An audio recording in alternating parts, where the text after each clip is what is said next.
நாம் எல்லாருமே எதுக்கோ பயப்படுறோம். அந்த பயத்தில் தான் அதை எதிர்கொள்ள மறுக்கிறோம். You dare to face.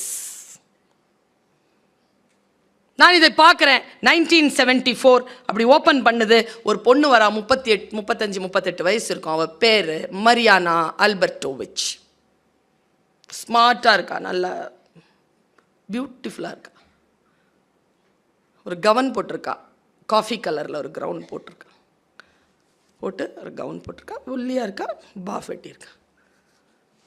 அந்த ப்ராஜெக்ட்க்கு பேர் ரித்தம் 0. நீங்கள் இப்போ வீட்டுக்கு போய் உங்களுடைய மொபைல் எடுத்து ரித்தம் 0 இன் 1974 மரியானா ஆல்பர்டோவிச் அப்படின்னு போட்டால் இப்போ நான் சொல்கிறது அப்படியே வரும்.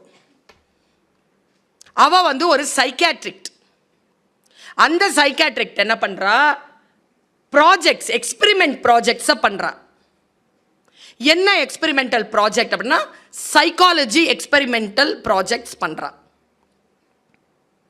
அவள் பண்ண ஒரு எக்ஸ்பெரிமெண்ட் ப்ராஜெக்ட் தான் 1974 ரித்தம் 0. அவள் என்ன பண்ணுறா, நேராக போய் இந்த மாதிரி ஒரு சேர், டேபிள் இங்கே இல்லை, சைடில் இருக்குது டேபிள். சேரில் உட்காந்துட்டா. 15 மினிட்ஸ்க்கு முன்னாலே வந்து உட்காந்துட்டா. 12:45 வந்து உட்காந்துட்டா. I am here for you. இதே மாதிரி ஆடியன்ஸ், இதே மாதிரி தான் stage. I am here for you for 6 hours. பொதுமக்கள், நீங்கள் யாருன்னு எனக்கு தெரியாது. பொதுமக்கள், இந்த ரைட் சைடில் ஒரு டேபிள் இருக்குது. அதில் 72 ஆப்ஜெக்ட்ஸ் இருக்குது.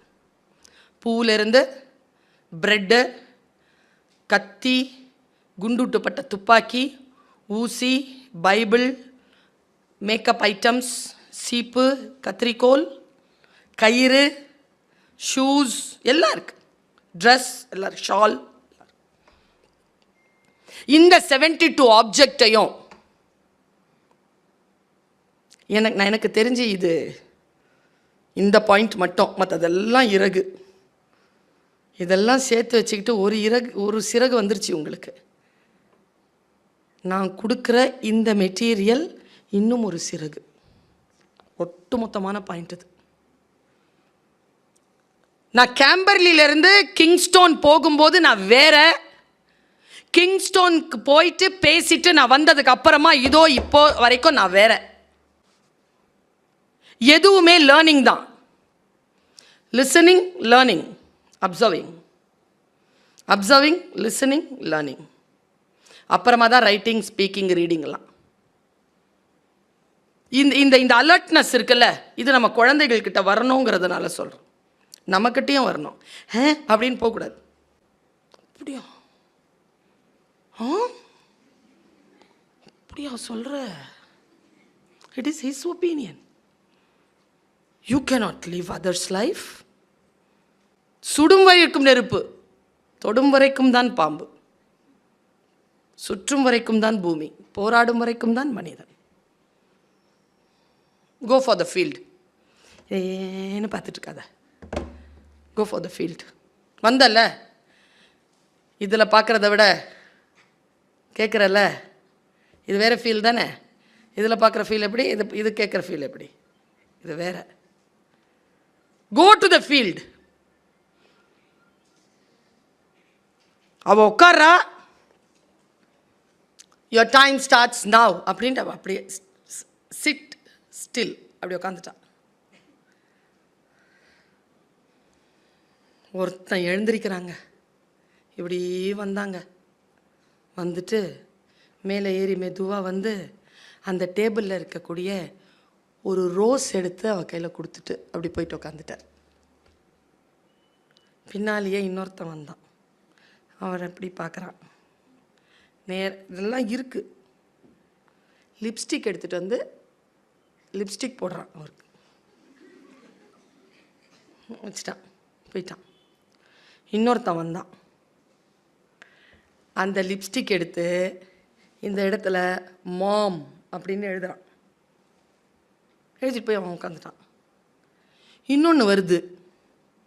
வந்து கால் இருக்குல்ல, அந்த பொண்ணுடைய கால் 2 அப்படி நிற்குது. அதை பிளேடால் வச்சு கீறி விட்டான். இன்னொருத்தர் என்ன பண்ணா, அந்த பிளேடில் வழிஞ்சு அப்படியே நிற்கிறாங்க. அப்படியே கண்ணில் தண்ணி, இந்த கண் அப்படியே தண்ணி போகுது. ஷீ இஸ் க்ரைங், வலிக்குது அவளுக்கு. ஆனால் அவள் எக்ஸ்பெரிமெண்ட்காக உட்காந்துருக்கா. கத்திலாம் இருக்குங்க. She give herself for the experiment. அதனால தான் சொல்கிறேன் போய் பாருங்கன்ட்டு. அதுக்கப்புறமா நான் வேற என்ன சொல்கிறேனே, அப்புறம் என்ன போய் இன்னொருத்தன் என்ன பண்ணா, அந்த ரத்தத்தை எடுத்து இங்கே எழுதுறாங்க தி எண்டுன்னு கழுத்தில். இன்னொருத்தன் கத்திரிக்கோல் எடுத்து தலைமுடியை ஒட்டி விட்டான். அவள் பாஃப் கட்டிட்டு இருந்தாலும் கட்டி விட்டான். இன்னொருத்தன் ட்ரெஸ்ஸை வெட்டுறான். என்னென்னமோ பண்ணுறாங்கங்க அவளை. ஒருத்தன் பைபிள் வாசிக்கிறான் அவன் முன்னால். ஒருத்தன் கேக் ஊட்டுறான். என்ன எல்லாம் பண்ணி அவள் ஆல்மோஸ்ட் ஷீ இஸ் டெட். 1.25 மணி நேரம் இருக்குது, இன்னும் உயிரே போயிடுச்சு. கடைசியாக கொஞ்சம் நேரம் அப்படியே விட்டு வச்சுருந்தாங்க அவளை. அவள் அப்படியே உட்காந்துருக்கா. ஒருத்தன் எந்திரிச்சு வந்தான், நீலாம் எதுக்கு உயிரோடு இருக்கிற அப்படின்ட்டு. அதுக்கு ஏதாவது சம்மந்தம் இருக்கா? நேராக துப்பாக்கி எடுத்துட்டான். இங்கே வச்சுட்டான். அவகிட்ட அந்த துப்பாக்கி மட்டும் எடுத்தாங்க அவங்க. ஸோ அது கூட செய்வார்கள். கத்தி, பிளேடு, கயிறு எல்லாம் பயன்படுத்தப்பட்டுச்சுங்க அவன் மேலே.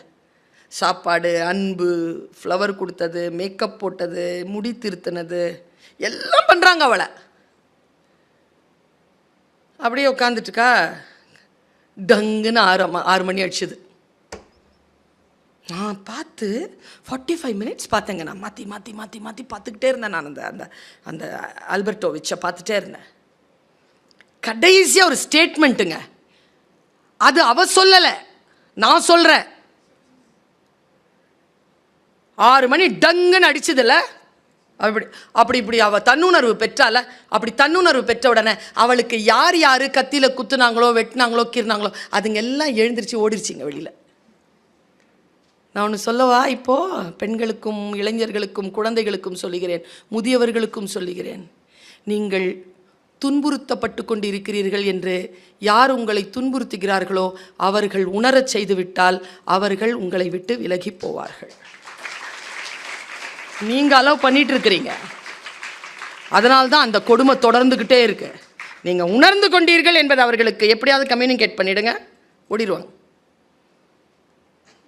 அப்புறமா அவளை எழுப்பி படுக்க வைக்கிறாங்க. அவளால் அதுக்கு மேலே 6 மணி நேரம் உட்காந்துருக்கா. அவளால் உட்கார முடியல, அப்படியே கால் நடுங்குது. படுக்க வைக்கிறாங்க. அவள் அந்த தன்னுணர்வு பெற்று முடிச்சிட்டு அவள் இந்த ரிதம் 0க்கு அவள் கொடுத்த ரிசல்ட் அனாலிசிஸ் என்ன தெரியுமா? அதுதான் நான் சொன்னால ஒரு சிறகு விரியும்ன்ட்டு. ஆங்கிலத்தில் அவள் சொல்கிறா, don't put yourself to anybody's front desk as take me for granted. நீ யார் முன்னாலும் உன்னை வீசாதே, என்னை என்ன வேண்டுமானாலும் செய்து கொள் என்று. இதுதான் அந்த ரிதம் 0ல கிடைச்ச அனாலிசிஸ். அம்மா என்ன சொல்கிறீங்க? டேய், நான் உனக்கு அம்மாடா, நீ என்ன கேளுடா, உனக்கு நான் செஞ்சு தரேன். என்ன எங்கள் அம்மா செருப்பில் அடிக்கும். இடியாப்பம் அம்மா காலையிலன்னா இட்லி சாப்பிட்டு போ அப்படி சொல்லுவோம் எங்கள் அம்மா. எங்கள் அம்மாட்ட நான் கேட்டேன், ஏம்மா நான் மட்டும் நல்லா இப்படி பவர்ஃபுல்லாக இருக்கேன், என் பையன் இன்னும் அந்த பவர்ஃபுல் வாங்கலையேம்மா, ஏம்மா அவன் அவ்வளோ பவர்ஃபுல்லாக வரமாட்டேங்கிறான், வரணுமா அவன் அப்படின்னு. அம்மா ஒரு வார்த்தை சொன்னாங்க, உன்னை நான் வறுமையில் வளர்த்தேன், அது ப்ரெஷர் ஆகிட்டு வருது, நீ முத்தையும் வைரத்தையும் கொடுத்து வளர்க்குற, அது அப்படி தான் இருக்கும்னாங்க அம்மா. வசதி ஆட்கள் கிட்ட ட்ரிகர் கொடுக்காது. Never put yourself in anybody's front desk. என்ன வேணாலும் பண்ணிக்கோ. நான் அப்பா, ஐ எம் ஒய்ஃப். இந்த ஒய்ஃப் இருக்கிறாங்களே,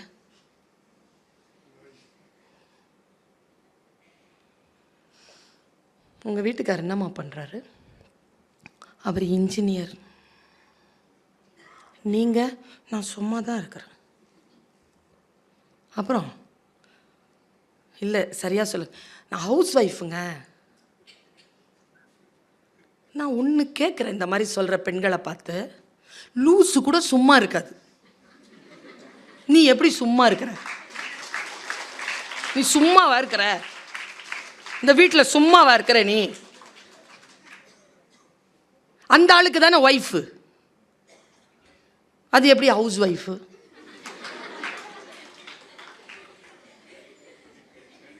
Don't give yourself to anybody's front desk as take you for granted. டீச்சரா இருக்கிறியா, ஸ்டூடெண்டா இருக்கிறியா, வைஃபா இருக்கிறியா, அப்பாவா இருக்கிறியா, அம்மாவா இருக்கிறியா, யார் வேணாலும் இரு, சுயமரியாதைக்குள்.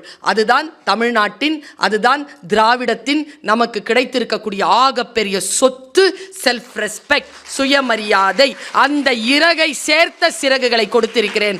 வாருங்கள், அதோ நானும் பறந்து கொண்டிருக்கிறேன். வானத்தை பாருங்கள். பூட்டிய இருப்பு கூட்டின் கதவு திறக்கப்பட்டது. சிறுத்தையே வெளியில் வா, எலியென உன்னை இகழ்ந்தவர் நடுங்கிட, புலியென செயல் செய்ய புறப்படு வெளியே.